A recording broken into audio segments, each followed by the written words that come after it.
Tommy and I have interviewed over 250 couples about marriage. Marriage itself is obviously very challenging. As you said, you're blending histories. I love that. That's absolutely how I look at it.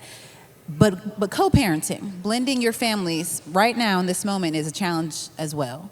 And so what would you tell someone who is challenged, who is having trouble in this area right now, to encourage them to just stay all in, both on the co-parenting and the relationship? Sometimes it can create challenges for the two of you.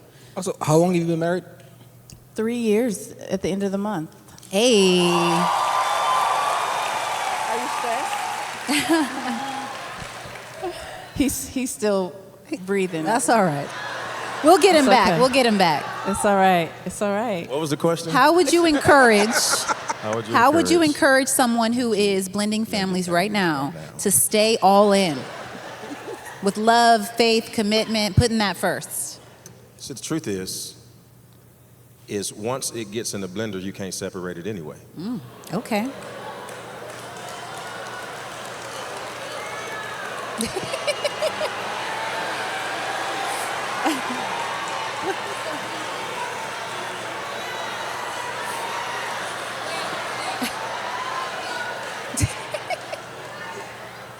Second thing, and this is true, if I was with y'all and everybody had their phone out, I'd tell you something different, but I'm going to tell you what I don't mind being on the internet. Oh, man. Now I want to know. Always remember this,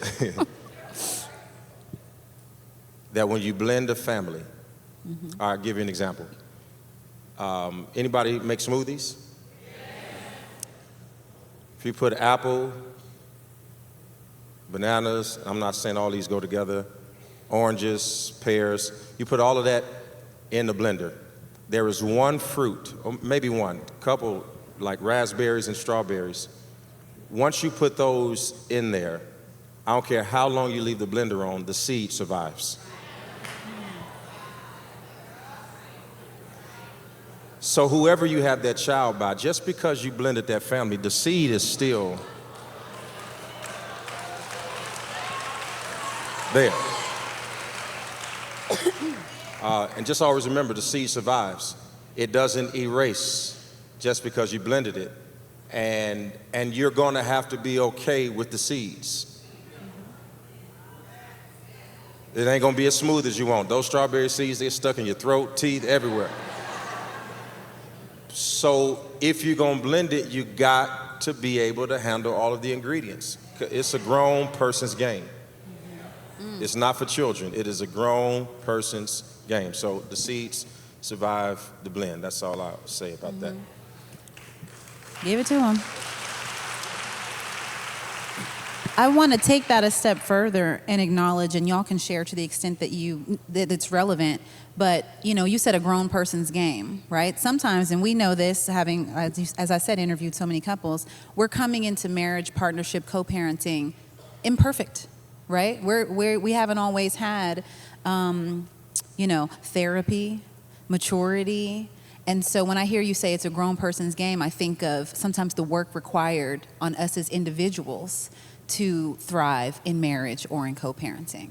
And so that's what that made me think of. Just it's not simple enough to be grown in age. Yeah. You got to take responsibility for how you're showing up with your partner and with your kids and their kids. Absolutely. Okay. So many families also find disciplining one another's kids to be a challenge. Well, y'all know how that one goes for me, so pretty much spilled tea. Beat them and they won't die. That's in the scripture. Lord. You can read it if you want to. Now, it's in there, but I ain't going to tell you what it means. But now, I think disciplining children, it is, on a serious note, I think it is not a one-size-fits-all. It depends on what child you have. Yes. Yeah. Right? Some children you may have to, but if you have a relationship with your children, in some cases, your words work better than physical. Yeah. But this is the issue with physical discipline. Most parents only discipline their children physically after they get angry. The problem is you're doing it out of anger, not correction. And when you discipline something with the right thing, but from the wrong place, they don't feel the licks, they feel the hatred. That's why kids will grow up and think that you don't love them, because the most vulnerable they are is in that moment, and they can feel your spirit. See, some people have children that no matter how hard they hit them, they won't cry. It's because the flesh is open, but the soul is locked. And not only will I not cry when you discipline me, I have no affection when you try to love me. So I can't feel you when you're mad, nor can I feel you when you're happy, because all of my sensibilities towards you are closed because of how you handled me when you were frustrated. I think that conversations with children, consistency with children, keeps you from having to overly correct your children. The problem with most parents is we're asking consistency while being inconsistent.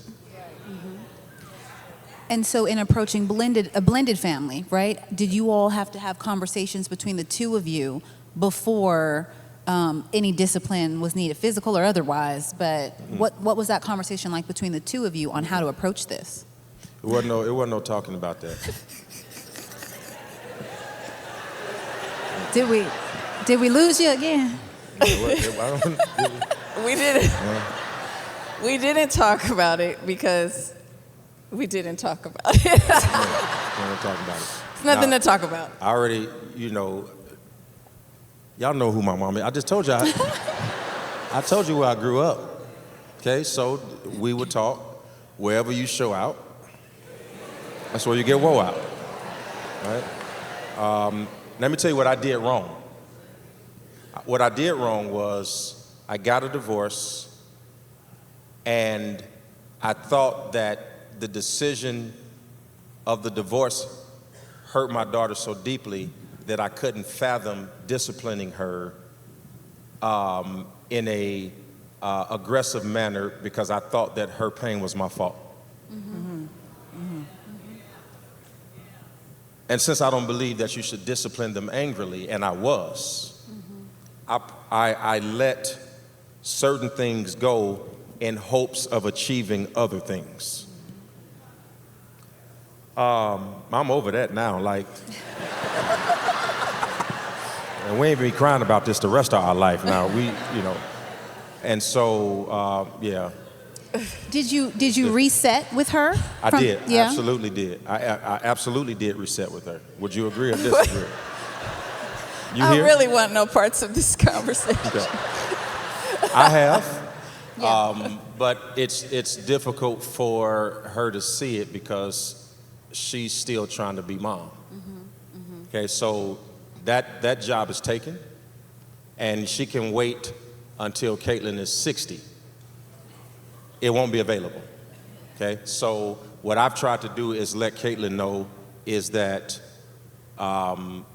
you and I have a relationship that's conditional. She and I have a relationship that's covenantal. And so I told her, you're gonna grow up one day, and I'm gonna be looking for you and can't find you. Okay, you're gonna leave. Last name's gonna change. She's gonna do all of those things. And so my goal, but I'm talking to a 12-year-old about grown stuff. Okay, so putting it in a language that she can understand it and being patient enough with the real language until she grows into maturity and can understand it is a very difficult balance. So I know I messed up parenting her out of my pain doing that transition. And now having to reset was confusing for her because she liked that vulnerability and could manipulate it.